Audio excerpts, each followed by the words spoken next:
La TVA, tout le monde en parle dès qu'on lance une activité. Mais concrètement, comment ça fonctionne? Est-ce que vous devez la facturer, la déclarer, la récupérer? Et surtout, quel taux s'applique à votre activité? Pas de panique, on va tout vous expliquer étape par étape. Je suis Lionel de Billy. Aujourd'hui, on aborde la TVA en Belgique de A à Z. Vous allez découvrir ce qu'est vraiment la TVA, comment elle fonctionne. On verra également les 4 taux qui existent, qui est concerné. On parlera également de la franchise de taxes et des règles avec l'étranger. C'est parti! Alors la TVA, c'est quoi exactement? Pour faire simple, la TVA est une taxe à la consommation. Elle est payée in fine par le consommateur final, mais elle est collectée à chaque étape de la chaîne économique. Autrement dit, c'est un impôt indirect. Vous ne la payez pas de votre poche en tant qu'indépendant, vous la collectez auprès de vos clients et puis vous la reversez à l'État. Ce qu'il faut retenir, c'est la distinction entre deux types de TVA. La TVA que vous facturez à vos clients, c'est la TVA collectée. Puis, il y a la TVA que vous payez sur vos achats professionnels. On l'appelle la TVA déductible. Vous ne reversez à l'État que la différence entre les deux.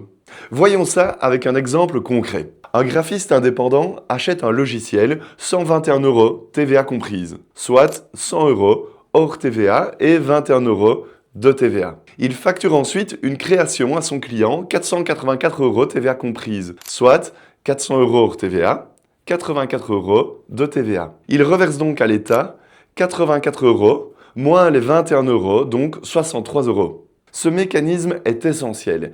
Il évite que la TVA se cumule tout au long de la chaîne. Le consommateur final, lui, il supporte l'intégralité de la taxe et il ne peut pas la récupérer. Les 4 taux de TVA en Belgique.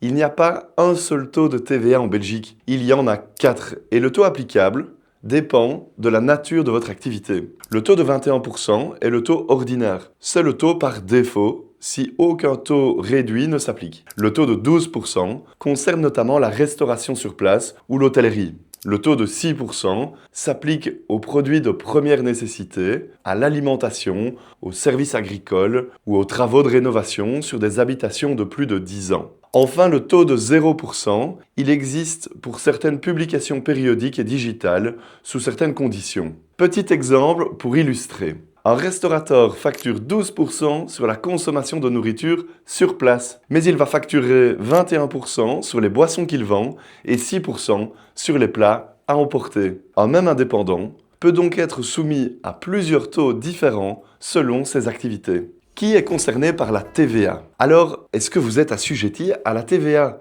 La réponse, ça dépend. Il existe 3 grandes catégories d'assujettis. Première catégorie, les assujettis avec droit à déduction. Ce sont les consultants, les commerçants, les architectes et bien d'autres. Ils facturent la TVA à leurs clients et peuvent récupérer celle-ci payée sur les achats. La deuxième catégorie, ce sont les assujettis exemptés.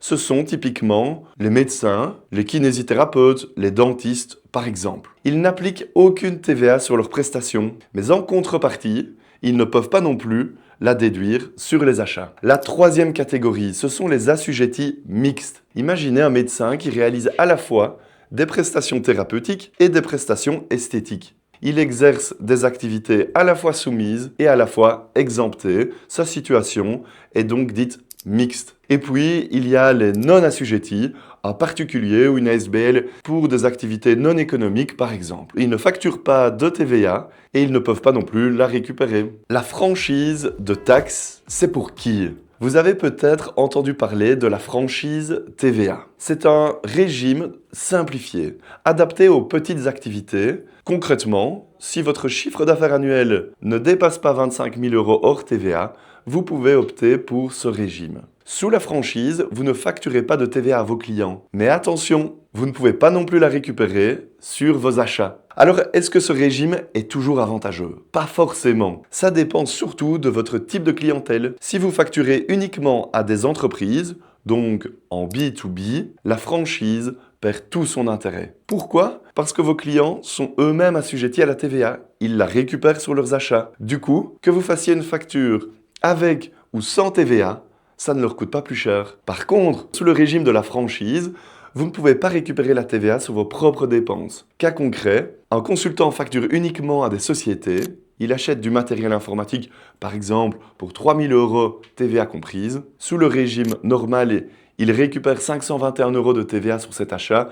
Sous la franchise, cette somme est définitivement perdue. Et son client, lui, n'a rien gagné au passage. La franchise est donc surtout pertinente si vous facturez à des particuliers qui, eux, ne peuvent pas récupérer la TVA. Par contre, si vous dépassez les 25 000 € en cours d'année, vous devez basculer vers le régime normal dès le mois suivant. La TVA avec l'étranger. Et si vous travaillez avec des clients ou des fournisseurs en dehors de la Belgique, pour les échanges au sein de l'Union européenne, des règles spécifiques s'appliquent. En règle générale, si les deux parties sont des assujettis, la TVA n'est pas due dans le pays d'origine. C'est l'acheteur qui acquitte la TVA dans son propre pays. Pour les prestations de services entre deux entreprises, la TVA est due par le pays du preneur. Dit autrement, c'est votre client étranger qui gère la TVA de son côté. Ces règles, qu'on appelle autoliquidation, sont un peu plus complexes. Elles font l'objet d'articles dédiés sur le site de Billy. Et vous, les indépendants, maîtriser la TVA, c'est éviter des erreurs coûteuses et ça vous permet de mieux gérer également votre trésorerie. Mais choisir le bon régime, identifier votre taux, gérer vos déclarations, ça peut vite devenir complexe. Nous sommes là pour vous aider. À très vite!